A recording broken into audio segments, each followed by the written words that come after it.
Contacto Informativo presenta la entrevista. Y regresamos a Contacto Informativo. Tenemos en el estudio a José Luis Solís, nuestro colaborador en Contacto Informativo. Buenos días, José Luis. Buenos días, muchas gracias por la invitación.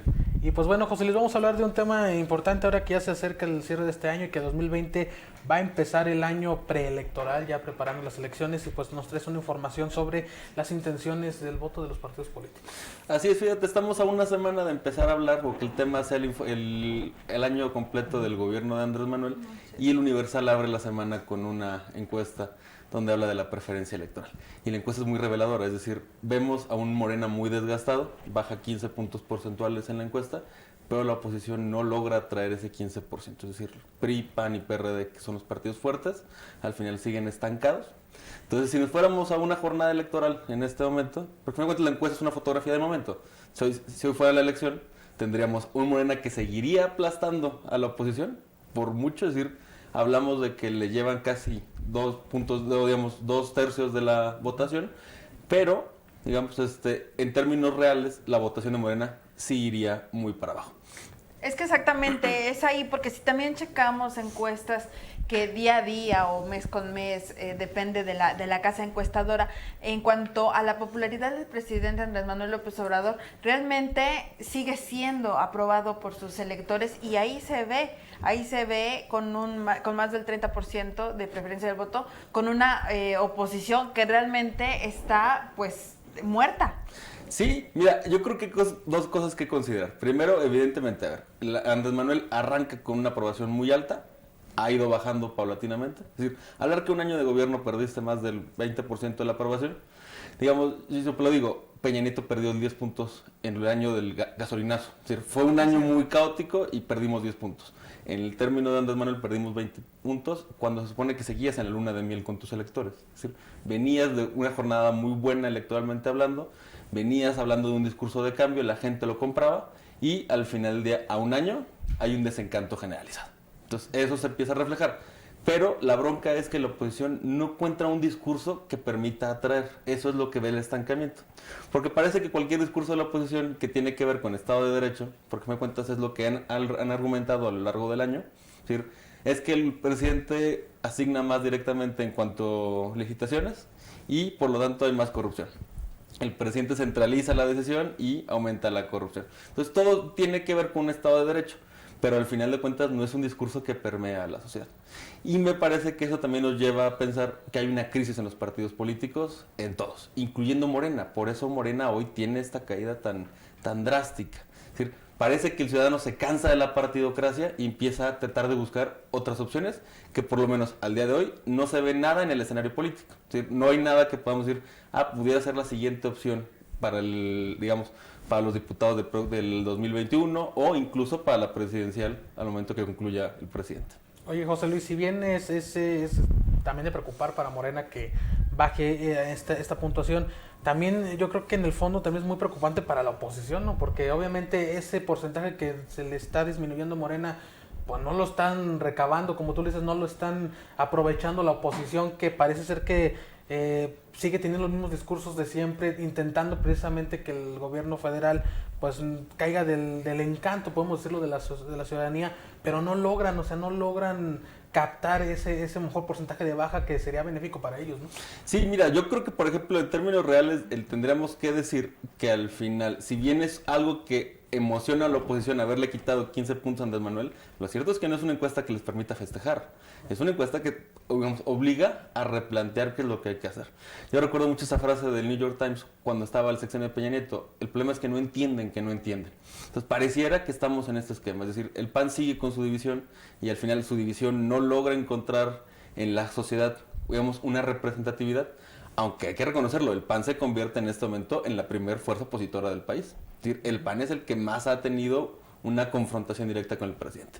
El PRI, digamos, continúa con acuerdos cupulares, cercano al presidente, por momentos se aleja y por momentos regresa con el presidente, vota con él algunas cosas, en el presupuesto se aleja, pero al final de cuentas, insisto, sigues teniendo acuerdos cupulares sobre acuerdos de la base. Y entonces parece que el PRI sigue entendiendo que de esa manera va a ganar elecciones cuando ya se demostró que, digamos, la simulación no le sirve. Y el PRD, el PRD básicamente está aplastado. El PRD, porque al final del día Morena pues, trajo a grandes cacicazgos perredistas o a grandes liderazgos perredistas y eso ha dejado al PRD completamente en la lona. Yo creo que hoy el PRD básicamente es de los chuchos. Y los chuchos están pensando en irse al nuevo partido político, donde están incluyendo a Narro Robles, a esta Beatriz Pajes. Entonces pareciera como que ese nuevo partido político que va a empezar a gestarse o que está en proceso de gestación, podría ser el que aglutinara una oposición, porque al final, insisto, con esos números, la única manera de hacerle frente a Andrés Manuel sería una coalición donde todos vayan contra él. Y que ya se vio que tampoco es que los ciudadanos queramos eso, porque vimos dos partidos totalmente opuestos, PRD y PAN en las elecciones de 2018 y vimos cómo les fue. Si nos vamos por ciudades, si nos vamos por municipios, no fue algo que agradó y no es algo que esté dando resultados a 1 año y medio de las elecciones. No, completamente de acuerdo. Pero fíjate, yo creo que para una alianza electoral, más allá de partidos o más allá de son partidos opositores, habremos que entender que lo que hizo la pasada alianza del PAN-PRD Movimiento Ciudadano es se repartió en el país. Entonces, donde el PRD nunca tuvo senadores, ahora de repente ya los tenía. Donde el PAN no tenía presencia, de repente ya lo tenía. Y realmente, digamos, nunca hubo un ejercicio de decir, bueno, a ver, en tal estado el PRD está muerto, entonces vamos a apostarle únicamente al PAN. Entonces todo fue, digamos, se repartió en el pastel y eso evidentemente se reflejó en las elecciones. Pues de oposición y siguiendo con este tema de los partidos, que a dónde se van a ir los ciudadanos, que estamos totalmente desencantados por los partidos políticos, es que tampoco se ve claro, porque viene en un partido de creación nueva, creación nueva, y porque son personajes políticos altamente conocidos, que es México Libre, con un líder que es el expresidente Felipe Calderón, que dice que es positivo que se intervenga en este momento de donde se está exponiendo el terrorismo, si los cárteles mexicanos son terrorismo o no, y él dice que es positivo que se intervenga. Esa oposición es la que queremos, es decir no por decir nada más no. Sí, mira, la bronca es que hoy la oposición no encuentra un discurso. Es decir, cualquier cosa que hace la oposición, al final del día parece que el presidente la aplasta. Entonces, digamos, encontramos ciertos elementos, como el caso que platicas en este momento de Trump. Es decir, cuando alguien ajeno a México hace un comentario, pareciera que sea la oportunidad para que la oposición lo tomara como bandera.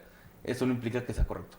Porque la sociedad, insisto, me parece que hay un tema de la crisis de la partidocracia. Es decir, la gente está harta de los partidos políticos.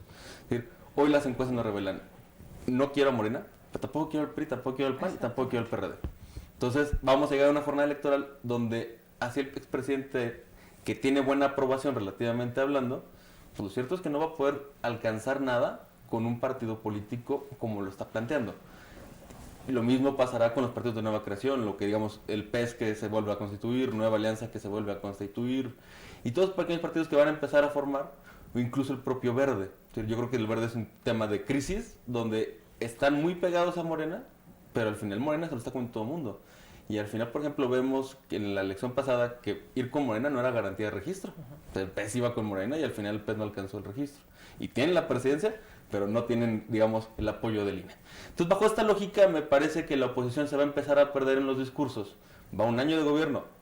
Me parecía que el primer año la oposición iba a estar completamente agazapada, que fue un poco lo que vimos. Ya al final de este año fue cuando la oposición empieza mediáticamente a interactuar, pero hay que ver, falta todavía otro año.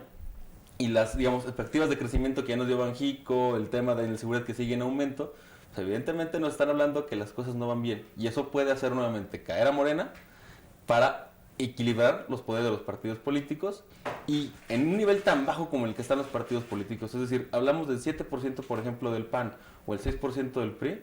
Digo, si lo consideramos un partido, un candidato sin estructura como el Bronco, la vez pasada alcanzó que 10 puntos porcentuales, 15 puntos porcentuales. Eso nos permite hablar que al final del día ya todos los ciudadanos sin estructura serían competitivos en la jornada electoral. Y entonces sería interesante el ver, ahora sí digamos, la caída completa de esta partidocracia o los partidos empiezan a cambiar su pensamiento para adecuarse a la realidad social. Porque al final nadie, digamos, ninguno, insisto, puede decir que van ganando en las encuestas. Las encuestas nos arrojan que todo el mundo va perdiendo. Pero el gran perdedor, y hay que decirlo, me parece que es Andrés Manuel. Y me recuerda mucho este libro de Martín Moreno, ¿no? Es El ladrón de esperanzas. Entonces, hubo un proceso de encantamiento tan alto que al final las cosas no funcionan y evidentemente lo que tenemos es el desencanto generalizado, porque se comprometieron a resolver cosas en corto tiempo, al corto plazo. Y eso no está funcionando. Habrá que verlo. Exactamente, ahorita por el momento nada está escrito para el 2021. Así es, nada. Pues bueno, ahí está esta información, José Luis, te agradecemos mucho la atención y pues estamos aquí en contacto. Como siempre, muchas gracias.